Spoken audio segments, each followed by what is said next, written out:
August 19, 2024, 11:45 AM, mag-alas 12 na ng tanghali. Bale, solar mode muna tayo dito mga chong. Ito yung ating Yamaha YTX125 ngayon. Bale, ang video natin ay magkakabit tayo ng switch para sa ating headlight dahil yung switch natin na nakakabit dito ngayon ay hindi na gumagana. Ito yung switch na pinakabit ko dati nung tayo nagpalagay ng switch sa headlight natin kasi naka full wave na nga itong ating Yamaha YTX125. Kaya yun, sabi ko sa gumawa, gusto ko napapatay yung ilaw. Pero ngayon, ayan, hindi na siya nagana. Testing din natin to. Pakita ko sa inyo na hindi siya nagana. Tapos, ito yung switch na ikakabit natin. Nabili ko lang din sa Shopee. 3-way itong switch na to. Pwede siya sa high, pwede siya sa low.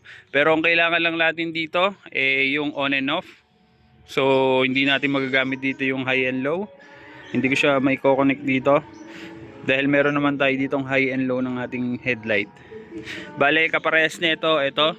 Ako lang din naglagay. Yung switch ng ating auxiliary light.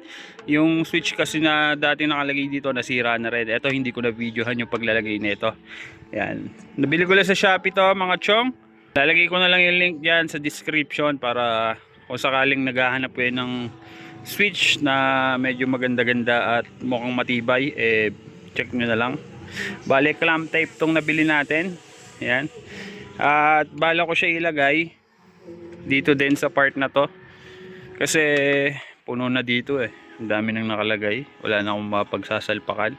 Hindi ko naman siya pwedeng ilagay dito sa side mirror kasi clamp type nga ito. Kaya possible dito natin siya ilalagay. So testing muna natin mga ilaw. Itong switch, pakita ko sa inyo na hindi gumagana. Testing muna natin yung ating switch. Susi natin. Ayan, nakasusi yan. Ayan, pinipindot ko na yung switch.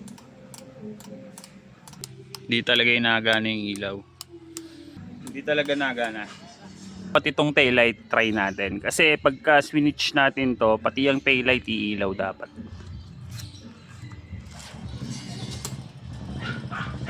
Ayan mga chong, naka-switch na yan. Ayaw talaga umilaw. Dapat yan iilaw din pagka naka-switch. Yung switch kasi na yon, taillight tsaka headlight yon. Ngayon, nalaman ko siyang gumagana.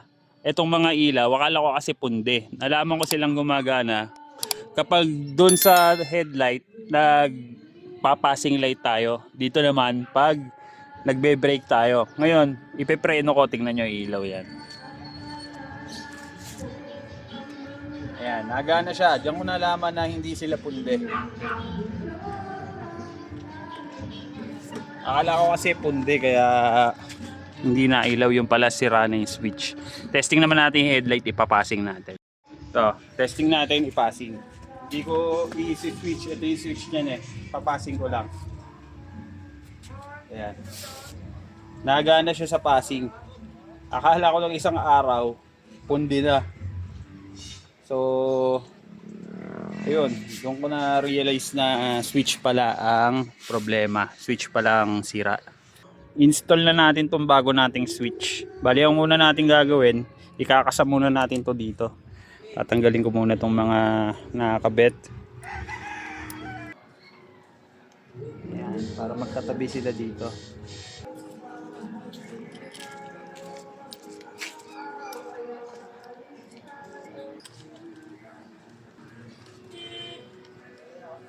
Okay mga chong, naikasan na natin yung switch doon sa handlebar. Ngayon naman, bubuksan na natin tong ating headlight kasi nandito sa loob yung mga wirings. Tatanggalin ko muna tong grills. Sa pagtanggal naman ito, ang kailangan lang natin Phillips screw. Ito, dahil screw yun, nakakabit dito. Kabilaan yan. Dito naman tayo sa kabilang side. Kabilaan kasi yan Okay, tanggal na. Tatanggal na natin mga chong yung screw. Pwede na natin hugutin to. Ayan, ganun lang. Tapos kahit ganyan lang muna siya. Tapos hanapin natin yung mga wirings dito. Okay mga chong, nabuksan na natin yung headlight natin at naikasan na natin yung wiring ng bago nating switch. Ito. Bale, pinadaan ko to dito sa likod. Ayan. Ito siya. Nailatag na natin. Ngayon, Kukonekta na natin yan. Magwa-wirings na tayo. Hahanapin lang natin yung luma nating wirings ng luma nating switch. Madali lang naman yon. Ugutin natin to. Itong wirings niya dito sa labas. Kung sino yung gumalaw di yun yun. Ayan o. Ayan. Pangita na agad. Ito yung wirings niyan. Ito yung tatanggalin natin dyan. Start tayo ng wirings natin. Tanggalin muna natin tong lumang switch. Dito rin natin siya ikakabit. Tanggalin natin tong electrical tape. Gamitan natin ang cutter. Putulin na natin tong luma. Sundan lang natin to. Itong kulay blue. Dito siya nakakabit sa yellow na may red. Ayan. Tanggalan natin to. Ito namang nasa taas.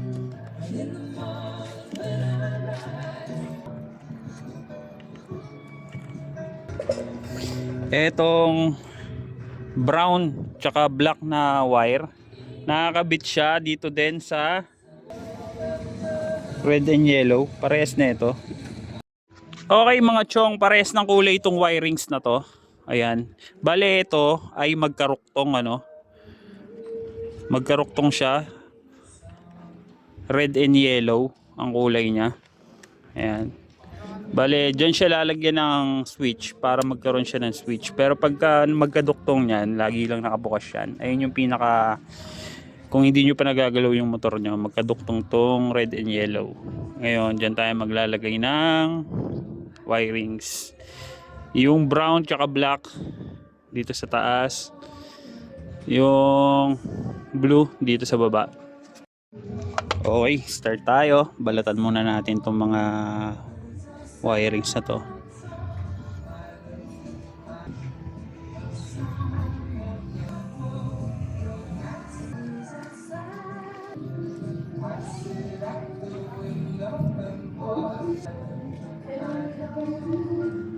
Okay, balat na.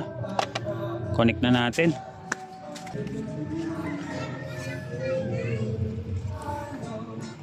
Itong blue dito sa baba.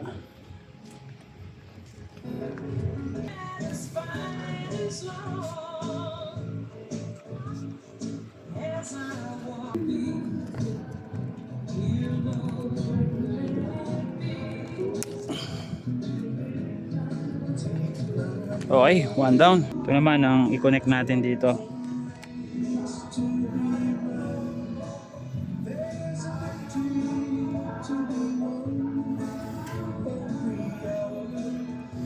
Yan, pagsamahin natin tong brown at yung black.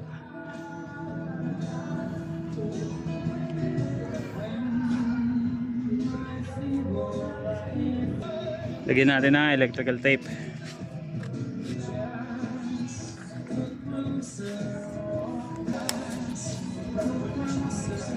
Okay mga chong, tapos na tayo mag-wiring. Bale, recap tayo.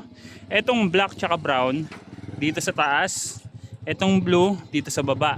Parehas lang naman yan, no? Ito kasing wiring na to, yung red and yellow, pag magkaduktong yan, ayan yung magpapanatili ng nakabukas yung headlight natin. Kung stock yung headlight nyo, hanapin nyo lang tong red and yellow na wirings na to. Dito kayo maglalagay ng switch o yung wiring ng switch natin. Ayan. Ngayon naman, testing muna natin kung nagana yung switch na nilagay natin, di ba? Bago natin isara tong mga dapat isara dito. Balik muna natin yan. Susi natin. Try natin. Alright, nagana na mga chong. Parehas yan. 2-way, 3-way kasi itong ano na to. Yung switch natin. Pwede siya sa low at high. Pero hindi siya maglo-low at high dito sa switch na kinabit natin. Kasi parang 2-way lang ang ginawa natin sa kanya. Ayan. Nagana na siya. Check natin yung taillight. Testing natin tong taillight kung gagana na. Susi natin. I-switch natin. Ayan, nagana na mga chong, as you can see. All right na. Na-testing na natin yung bago nating switch, gumagana naman yung headlight at gumagana din yung taillight natin. Ngayon naman mga chong, pwede na natin ibalik yung mga dapat natin ibalik dito, kung paano lang natin siya binaklas kanina at kung ano lang yung mga tinanggal natin, yun lang din yung gagawin natin. Babalik ko lang to, hindi ko na isasama sa video para hindi na masyadong humaba yung video na to. Alright. Follow up ko lang mga chong, itong dalawang wire na to, yung yellow na may red na pinagkabitan natin ng wirings ng bago nating switch. Ito talaga ay nasa loob na itong socket na to. Itong socket na to, ito yung nagko-connect sa ating handle switch na may high and low, horn at signal light.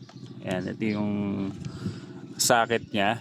Bale, itong dalawang wire na to nandito talaga sa loob. Tinanggal lang, nilabas lang para malagyan ng wirings para sa switch ng ating headlight para may on and off. So yun lang ang diskarte mga chong. Kung maglalagay kayo ng switch para sa on and off ng headlight natin, hahanapin nyo lang tong dalawang wiring na to, yung yellow na may red. Yan. Up and down yan, magkabilaan yan dito pagka tinanggal nyo tong socket na to. Yan. Dito yung isa sa baba, dito yung isa sa taas. Ganun lang gagawin nyo mga chong. So yun mga chong, tapos na tayo maglagay ng switch para sa on and off ng ating headlight at naibalik ko na yung mga dapat nating ibalik, and na-try ko na rin at na-testing ko na rin, gumagana naman lahat. So ganun lang maglagay ng switch para sa ating headlight mga chong, kayang-kaya nyo kahit i-DIY nyo lang.